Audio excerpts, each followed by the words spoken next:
Tu as envie de bâtir une conciergerie à succès? Tu es au bon endroit. Je m'appelle Vanessa Guérin. Chaque semaine, retrouve-moi pour parler conciergerie, location courte durée, entrepreneuriat et même quelques anecdotes. En solo ou accompagné, apprends les meilleures stratégies qui vont te permettre de vivre pleinement de ta conciergerie sans sacrifier ton temps. Bon épisode! Nous allons parler de la fiscalité en nom propre, de la fiscalité en société. De toute façon, pour faire de la location meublée, il va falloir faire une déclaration de début d'activité en s'immatriculant sur le service désormais de l'INPI. Il y a bien une déclaration de début d'activité à effectuer. Ça sera d'autant plus indispensable que désormais le numéro SIRET va vous être réclamé à peu près tout le temps. Ce qui fait que si vous n'avez pas de numéro SIRET, vous êtes bien embêté pour remplir vos obligations déclaratives. On peut aussi être obligé de s'enregistrer auprès de la mairie pour obtenir un numéro d'enregistrement. Bonjour à tous et bienvenue dans ce nouvel épisode du podcast La Conciergerie. On est au mois de juillet, ça y est, on a entamé les 2 mois les plus intenses de l'année dans notre métier, donc je vous envoie tout mon courage. Tenez bon, 2 mois, ça va passer vite et de toute manière, c'est les 2 mois où vous allez apprendre le plus, où vous allez travailler le plus. Et si vous n'avez pas encore ouvert votre conciergerie et que vous écoutez ce podcast, c'est que vous allez bientôt vous lancer. Alors mes conseils, c'est d'écouter, de continuer d'écouter le podcast, que vous soyez en voiture, au travail, en train de faire la vaisselle. Moi personnellement, j'écoute tous mes podcasts en voiture quand je vais travailler, que je vais vérifier un logement, que je vais aller voir les équipes, je vais au local. Tout ça, c'est en voiture que j'écoute mes podcasts. Bon, parlons du sujet du jour. Alors, vous avez été plusieurs sur le canal Telegram privé à me dire que vous voudriez un épisode sur la fiscalité des propriétaires. Surtout quand on démarre, des fois, on ne sait pas trop répondre aux questions des propriétaires. Souvent, des fois, ils en savent même plus que nous sur la fiscalité de leur logement en location courte durée. Et du coup, j'ai demandé à Maître Dimitri Boujard, qui est déjà passé sur le podcast une première fois, de nous expliquer quelles sont la fiscalité, quelle est la fiscalité des propriétaires en location courte durée. Il va nous donner en détail toutes les fiscalités, que ce soit en loueur meublé à l'année, en loueur en courte durée ou en loueur nu aussi. D'ailleurs, le canal Telegram, vous pouvez le rejoindre en vous abonnant à la newsletter. Dans le premier mail que vous allez recevoir, il y aura le lien pour accéder à ce canal Telegram. Bien sûr, je mettrai le lien de la newsletter en bas de l'épisode dans les notes. Si vous êtes sur YouTube, vous l'avez dans la description. Et sinon, vous pouvez très bien le trouver sur Instagram, La Conciergerie Podcast, ou sur LinkedIn à mon nom, Vanessa Guérin. Je vous souhaite une bonne écoute. Bien, bonjour Maître Boujard, rebonjour sur le podcast. C'est la 2e fois que vous venez sur le podcast La Conciergerie. On avait effectivement fait un épisode ensemble qui était l'épisode 18 où on parlait des points juridiques à connaître dans sa conciergerie. Et aujourd'hui, je vous réinvite avec plaisir parce que j'ai beaucoup de questions concernant la fiscalité des clients propriétaires. Beaucoup de conciergeries me disent mais comment on fait pour les aiguiller, si on ne connaît pas leur fiscalité, si on ne connaît pas leur statut. Donc, on va parler de ça aujourd'hui dans cet épisode. Mais pour commencer, est-ce que, pour ceux qui ne vous connaîtraient pas, mais je pense qu'il y en a peu maintenant, faire une présentation rapide de qui vous êtes et de ce que vous faites. Bonjour Vanessa, merci pour votre invitation. Et comme vous le savez, comme on dit, jamais 2 sans 3. Donc voilà, alors merci de me flatter, mais il y a encore énormément de monde qui ne me connaît pas, malheureusement. Je travaille pour changer tout ça. Et en tout état de cause, donc, je suis Dimitri Boujard, avocat inscrit au barreau de Paris depuis 1995, investisseur immobilier depuis 2001 et expert sur tous les sujets concernant la location immobilière, l'investissement immobilier, la fiscalité immobilière et par voie de conséquence également la sous-location et la conciergerie.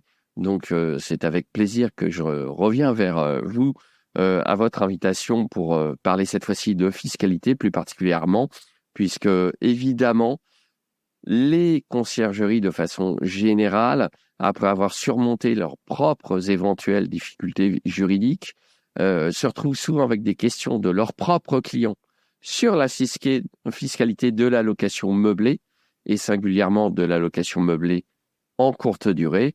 Et c'est ce que nous allons aborder aujourd'hui. Donc, je crois que nous allons parler de la fiscalité en nom propre, de la fiscalité en société. Voilà, donc encore une fois, merci pour votre nouvelle invitation. Plaisir partagé. Oui, effectivement, on va parler de la fiscalité. Alors, entrons du coup dans le vif du sujet. Un propriétaire qui voudrait louer pour la première fois son bien en location courte durée, on parle d'une résidence secondaire et pas d'une résidence principale. Quelles sont les démarches qu'il doit faire? Est-ce qu'il doit avoir un numéro SIRET? Souvent, on me le pose cette question. Alors, partons du principe que oui, c'est de la location meublée.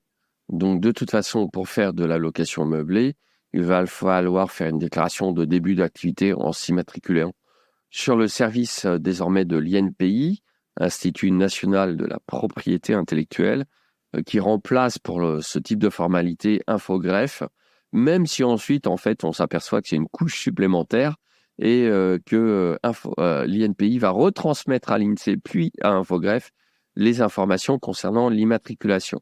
Donc, il va falloir faire une déclaration de début d'activité. Je crois qu'on parle le plus souvent du P0I, mais en toute humilité, et je dois dire que c'est le genre de détail qui m'horripile, les formulaires CERFA, et que j'ai la faiblesse ou la paresse, ou les deux, je ne sais pas, de déléguer ça à mon expert comptable favori en lui disant, voilà, il y a un truc à faire là, je ne sais pas trop. Et donc, voilà les papiers, merci, tu peux t'en occuper. Donc, en plus, maintenant, je me suis associé avec mon expert comptable, Hélène Magna, au sein de Jurissimo Compta. Donc, je m'occupe encore moins qu'avant de ce genre de formalités. Simplement, je vous confirme le principe. Il y a bien une déclaration de début d'activité à effectuer.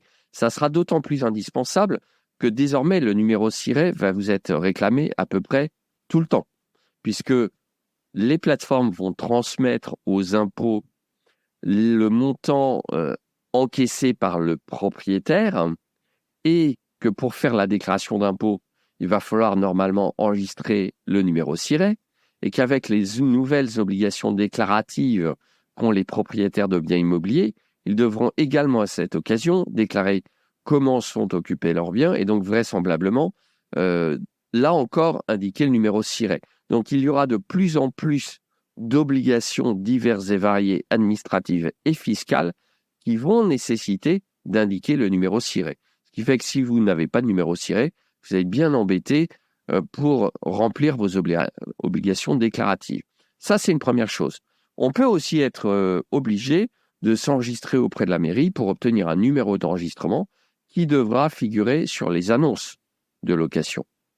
Donc là, c'est une activité, une obligation un petit peu différente, puisque ce n'est plus une obligation fiscale, la première étant essentiellement fiscale.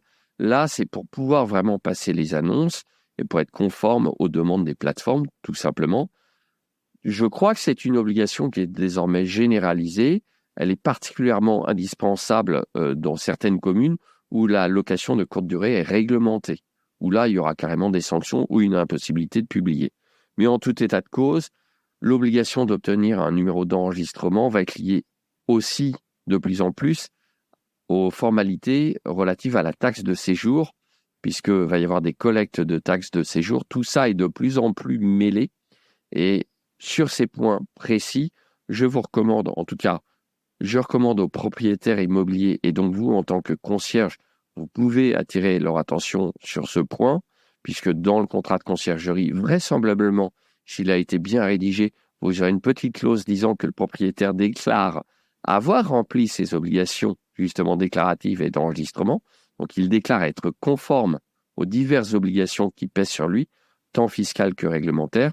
Donc, vous aurez cette petite clause dans le contrat.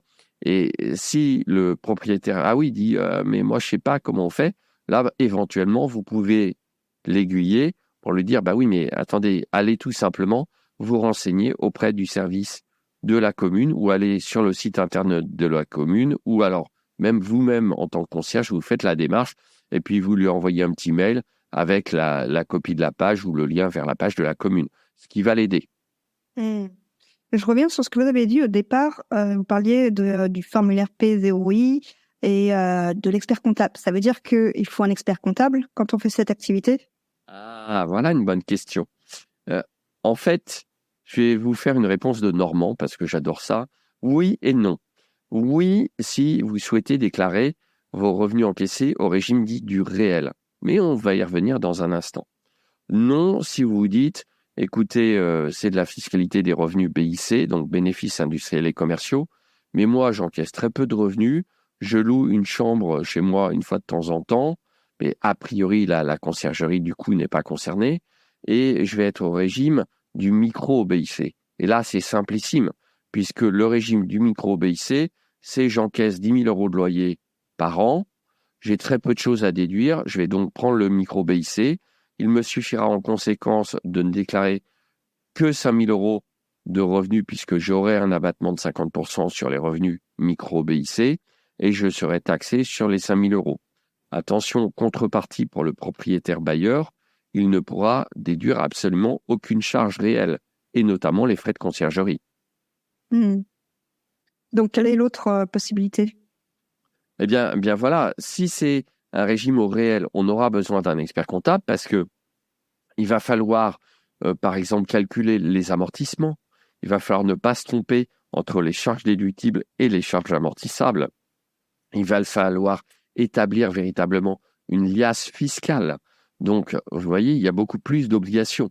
Si c'est du micro-BIC, on va pouvoir se contenter de reporter un chiffre sur la déclaration fiscale. Et là, le fisc va appliquer les abattements. D'accord ? Ok. Donc, concrètement, un propriétaire qui se lance doit prendre quel statut? Ça va dépendre de ses revenus et de la situation personnelle du propriétaire. Donc, c'est là que le concierge a un rôle, mais un rôle très limité. Car en réalité, autant le concierge va pouvoir répondre, c'est comment je dois déclarer mes revenus. Donc, si le bien pris est déjà meublé, à l'évidence, le propriétaire va déclarer des revenus meublés, donc le régime des BIC, bénéfices industriels et commerciaux. Si jamais d'aventure le bien était nu et que le concierge, mais normalement ce n'est pas son rôle, meuble le logement, mais là on sort du cadre du concierge puisque ça s'apparenterait plus, à mon avis, une activité de sous-location, ce qui est totalement différent. Bien là, la location nue, ça serait des revenus fonciers. Donc sur les revenus fonciers, bon, ça c'est du classique, il n'y a pas besoin d'expert comptable pour ça. Donc vous le voyez, il y a déjà 2 régimes fiscaux, location nue, revenus fonciers, location meublée, BIC, et à l'intérieur du régime des BIC, il y a 2 possibilités. Régime dit du réel, où là, je ne recommande pas. Je pense qu'il est indispensable, quand on n'est pas soi-même expert comptable, de prendre un expert comptable, et micro-BIC, qui est à réserver aux biens qui vont rapporter peu de revenus ou pour lesquels on n'a plus grand-chose à déduire.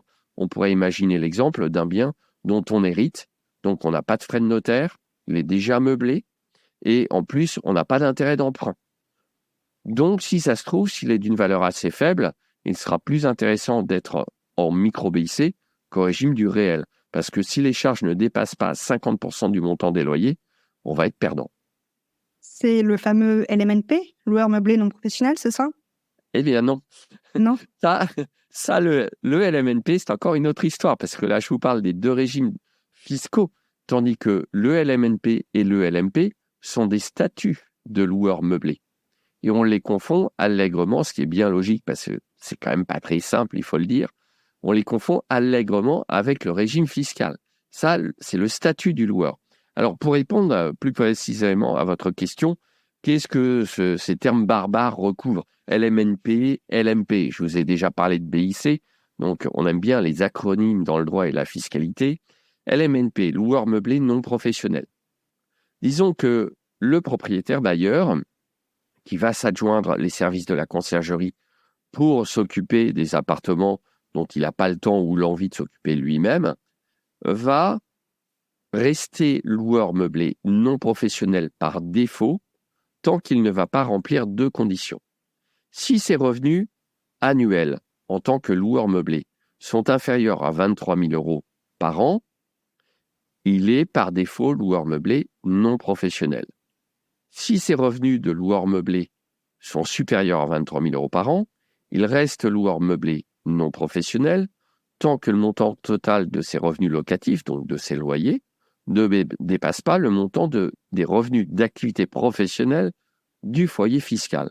Alors après, il y a plein d'autres petites subtilités, mais j'estime que ce n'est pas au concierge non plus de donner du conseil fiscal à ses propres clients, les propriétaires, qui doivent payer leur avocat ou leur expert comptable pour ce genre de choses. L'important est que le concierge comprenne les grandes lignes de l'activité sous-jacente qui est la location de courte durée. Donc, si par contre, le loueur meublé dépasse justement ces deux seuils, plus de 23 000 et des revenus meublés supérieurs aux revenus d'activité du foyer fiscal, alors je prends un chiffre précis parce que ceux qui nous écoutent peuvent s'enlever de la tête, et je le leur recommande vivement, l'histoire des 50% des revenus globaux du foyer fiscal, ça ne veut rien dire, d'accord ? Le BOFIP et la loi fiscale n'ont jamais parlé de 50% des revenus.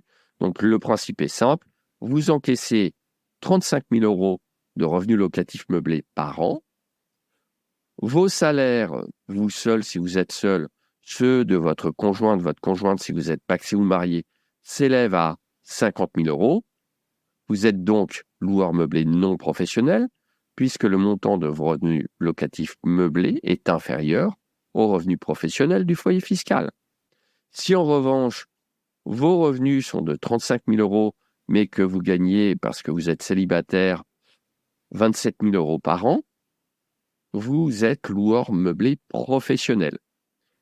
Et en réalité, le mode de calcul global sera quasiment le même, c'est-à-dire que vous aurez des loyers et vous pourrez déduire toutes les charges réelles. En revanche, en tant que loueur meublé non professionnel, vous allez devoir, le jour où le propriétaire sera en bénéfice, il devra acquitter 17,2% de prélèvements sociaux, tandis que le propriétaire qui devient loueur meublé professionnel va devoir s'immatriculer auprès de l'URSSAF et payer des cotisations sociales cette fois-ci.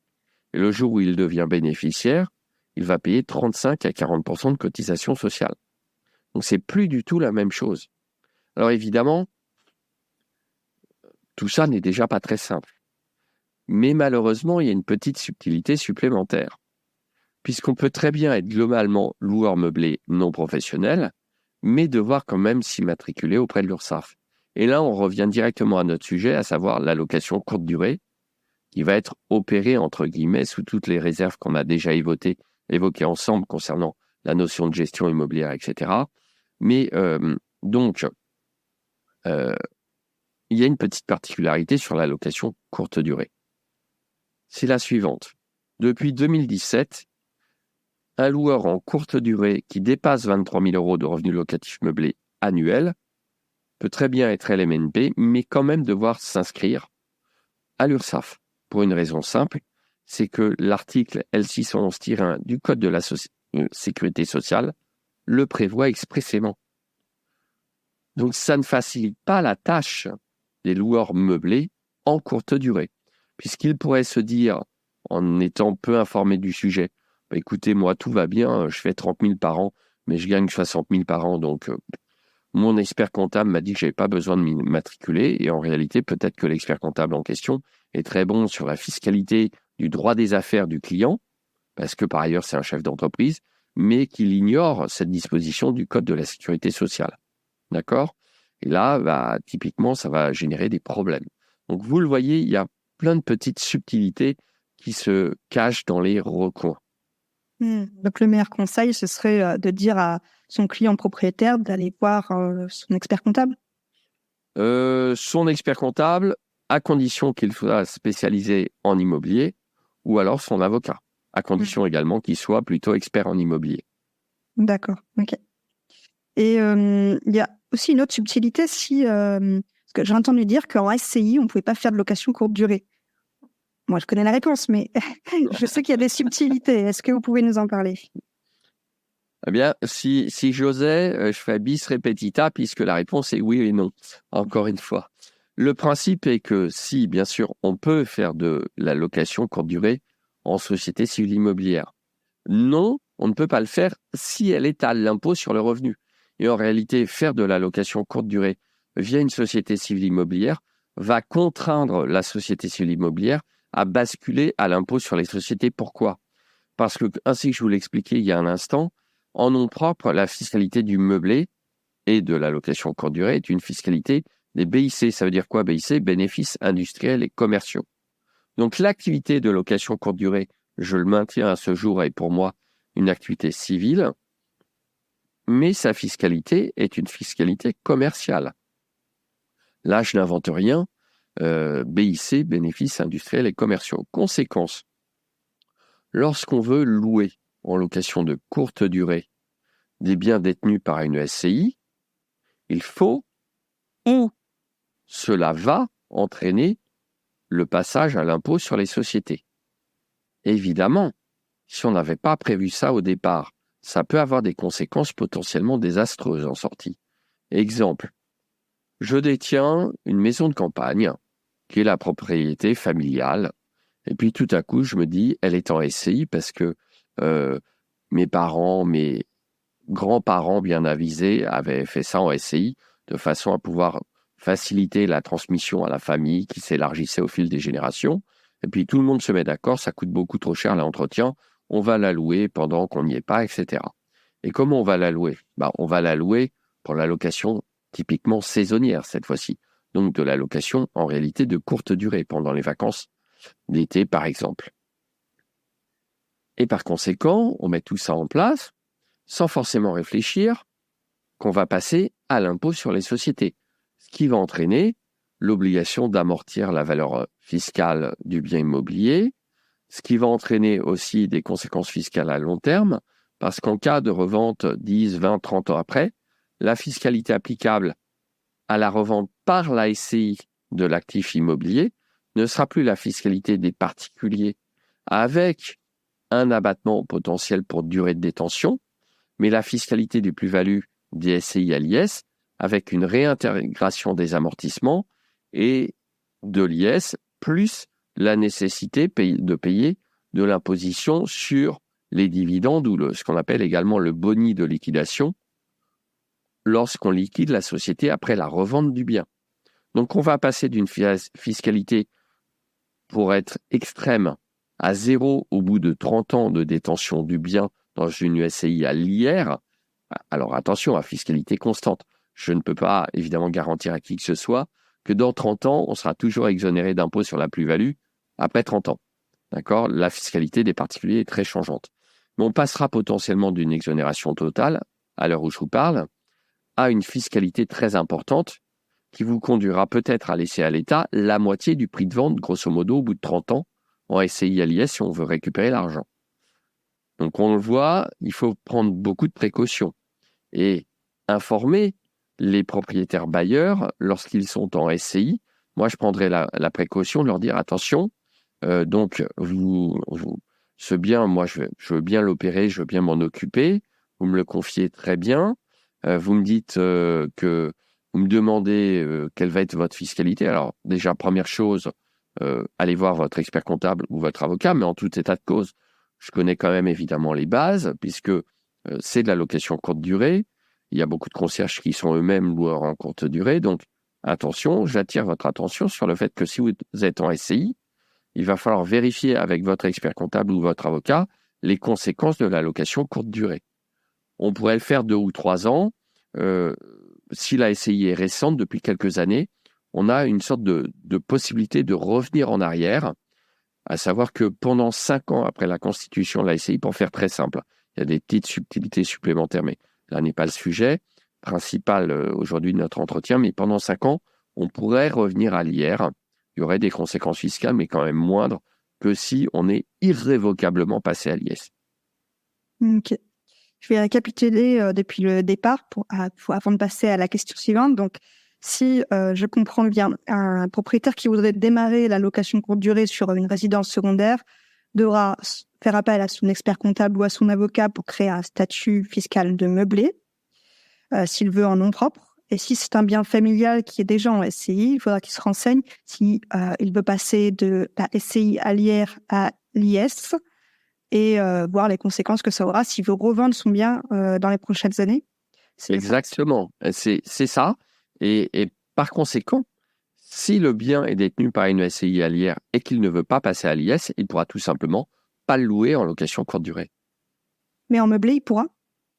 Non, parce que la location courte durée nue, j'ai jamais vu ça. Ça peut être meublé, mais pas de courte durée. Même pas?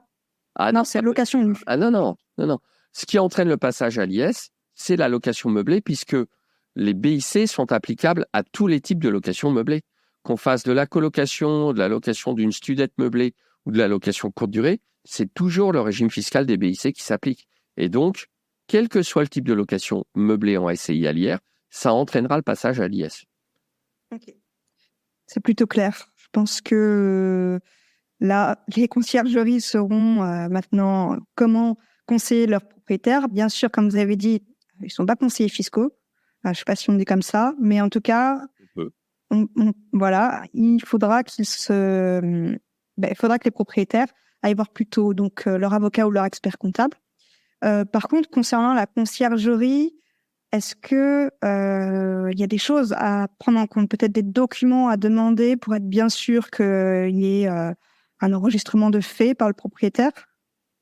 Alors, pour la conciergerie, comme je le disais tout à l'heure, en fonction du contrat qui est utilisé, comme vous le savez, j'ai commercialisé un contrat sur le sujet, j'inclus des clauses disant que le propriétaire déclare être en règle au regard des obligations d'enregistrement, etc. On pourrait pousser la chose plus loin et, par exemple, lui demander de nous prouver qu'il est propriétaire par la production d'une attestation de propriété ou de la dernière taxe foncière, par exemple, et également lui demander le justificatif de la déclaration d'enregistrement, voire du début d'activité. Mais là, c'est peut-être s'immiscer un petit peu loin concernant le début d'activité, parce que ce sont des conséquences purement fiscales qui concernent après tout le propriétaire. Et finalement, la conciergerie n'a pas grand-chose à y voir. En revanche, on peut toujours, dans un souci de bonne entente et d'avoir un service un petit peu premium, attirer son attention sur ces points spécifiques. Elle ne serait pas tenue responsable, la conciergerie, si jamais le propriétaire n'a pas effectué ses démarches? Non, tout simplement parce que la conciergerie est un prestataire de service et ne représente pas le propriétaire du bien, dans le cas qui nous occupe. Il n'y a pas de mandat de gestion, donc il n'y a pas d'obligation spécifique de conseil. C'est un contrat de prestation de service. Point final. Ok, très clair. Une autre question qui me vient, si le propriétaire est un professionnel, donc en SCI, est-ce qu'il faut peut-être un RIB de la société et un nom de société sur l'annonce, ou le nom propre du propriétaire est suffisant? Alors ça, c'est une question plutôt pratique. À titre personnel, je crois qu'on n'est pas obligé de mentionner le nom de la SCI sur l'annonce. Ça pourrait varier éventuellement en fonction des plateformes, mais non, je pense pas. Je pense pas du tout. D'ailleurs, il y a beaucoup d'annonces sur lesquelles on ne voit, par exemple, concernant la conciergerie, que le co-hôte, ou sur la sous-location, que le sous-loueur, et non pas du tout le nom du propriétaire.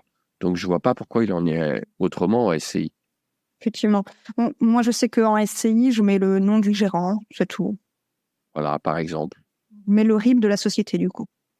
Ah oui, ça, pour le coup, les sommes doivent être encaissées par la société. Là-dessus, faut être bien clair. La société, qu'elle soit à l'IR ou à l'IS, d'ailleurs, mais dans notre cas, évidemment, location meublée égale SCI à l'IS. Donc, la société est une personne morale juridique distincte de son gérant et de ses associés. En conséquence de quoi, elle doit disposer d'un compte bancaire. Est-ce que vous pouvez nous dire un peu les risques qu'encourt le propriétaire s'il ne déclare pas tout ça? Ah bah oui, très simplement, s'il ne déclare pas tout ça, il subira un joli redressement fiscal, puisque comme je vous le disais tout à l'heure, de toute façon maintenant, les plateformes transmettent directement au service des impôts les montants encaissés par les propriétaires. Alors ils sont plus ou moins exacts, il faut faire attention. J'ai souvent entendu parler de discordance entre les montants encaissés.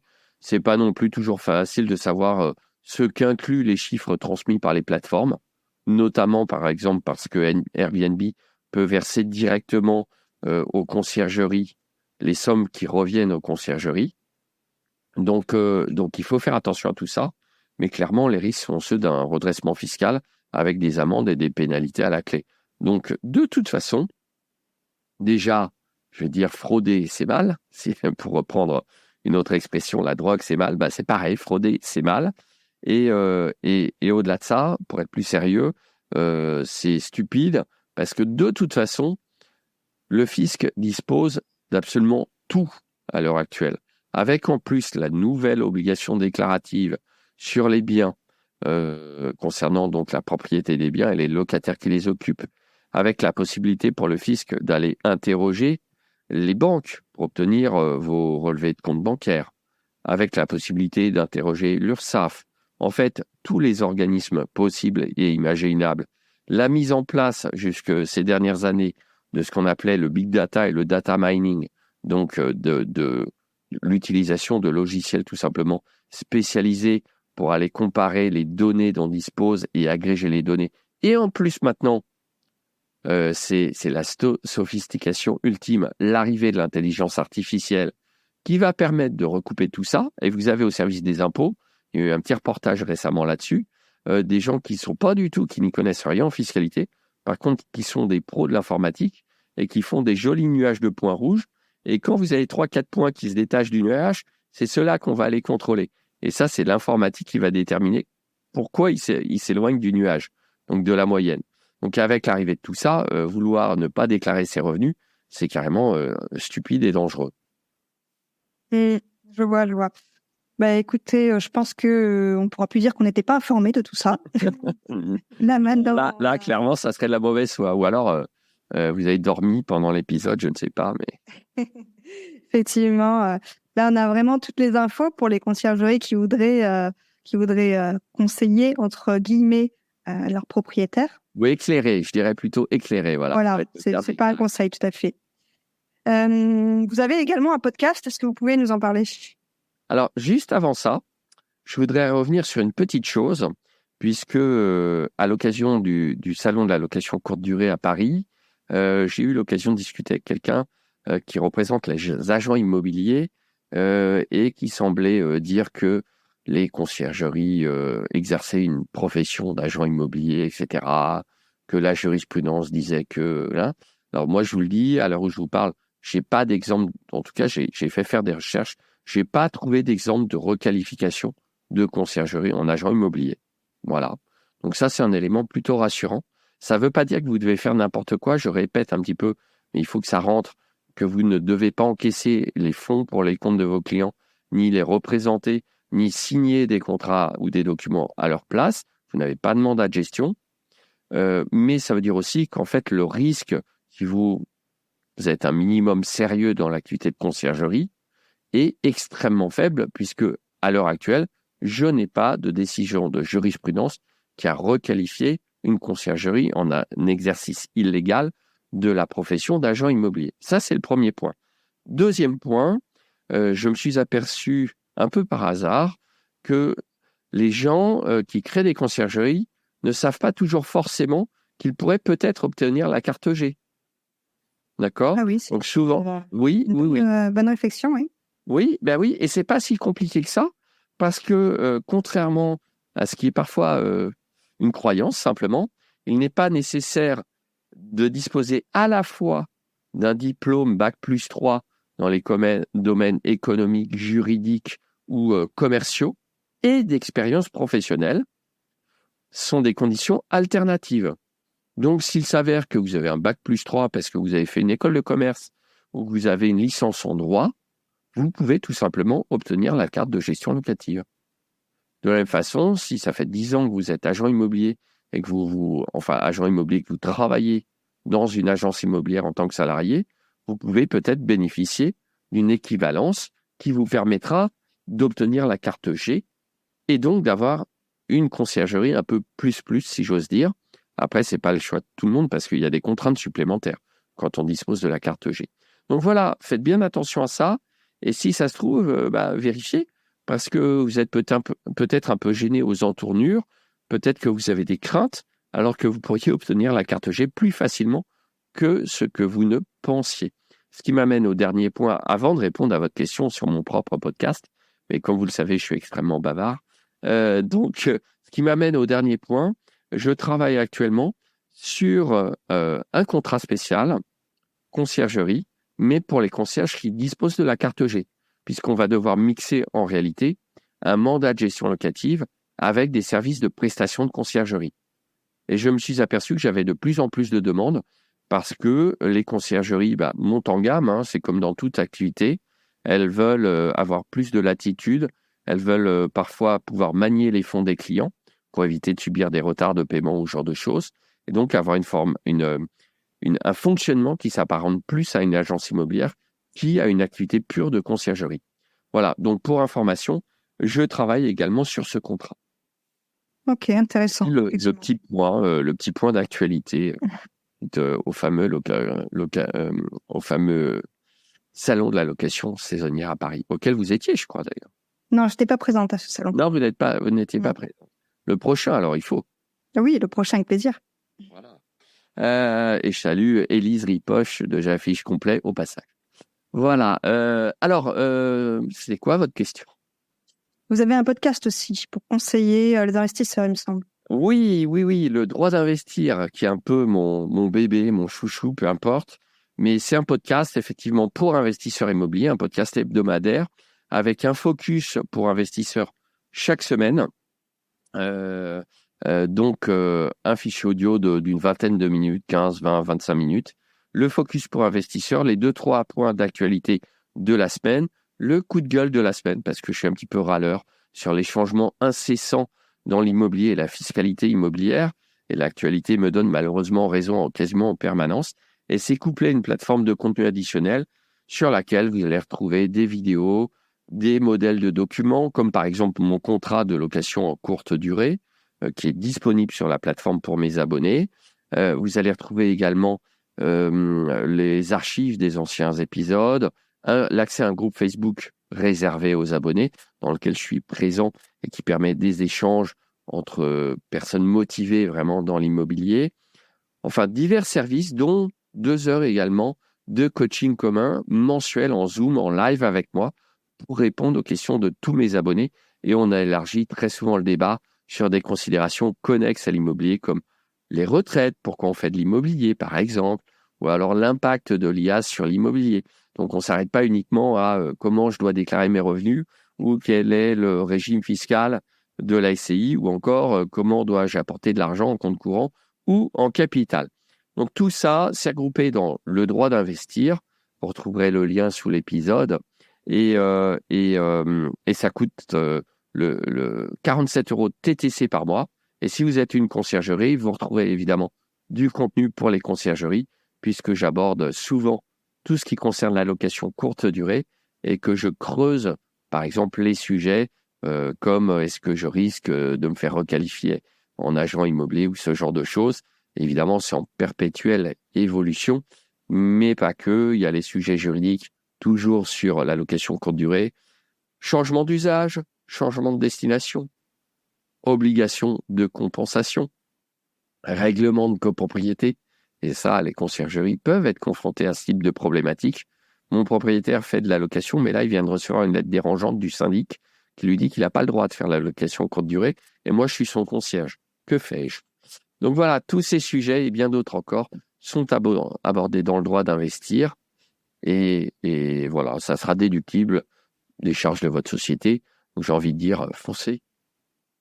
Très intéressant, effectivement, ça a l'air bien complet. Il y a aussi un groupe Facebook auquel je suis intégrée. Donc, faut pas hésiter. Juridiquement Invest, oui, c'est gratuit. Donc ça, je mettrai également le lien pour ceux qui veulent en savoir plus. Eh bien, merci encore, Dimitri. C'était encore un plaisir de vous accueillir dans ce deuxième épisode ensemble. Salut Vanessa. Je sais que le podcast La Conciergerie grandit, donc c'est excellent. Je pense que c'est une activité qui a beaucoup d'avenir devant elle. Il y a un besoin croissant de conciergerie. D'ailleurs, je lance une petite bouteille à la mer. Je cherche une conciergerie dans la région de Mortagne-au-Perche. Donc, c'est en Basse-Normandie, dans l'Orne. Et je trouve pas. Donc, au secours.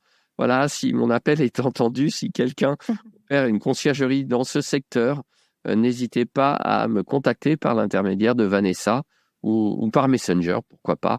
Vous me trouverez facilement sur Facebook. Donc voilà, je ne trouve pas, ce qui veut dire quand même qu'il y a de la demande. Ah oui, effectivement. Le message est passé. Comme c'est beaucoup de conciergeries qui écoutent le podcast, on va croiser les doigts pour que quelqu'un vous recontacte. Impeccable. À bientôt. À bientôt. Et pas si vite, tu as apprécié cet épisode, tu peux le partager à ton entourage ou encore mieux, laisser un avis 5 étoiles sur ta plateforme d'écoute préférée et un commentaire. Je te dis à bientôt.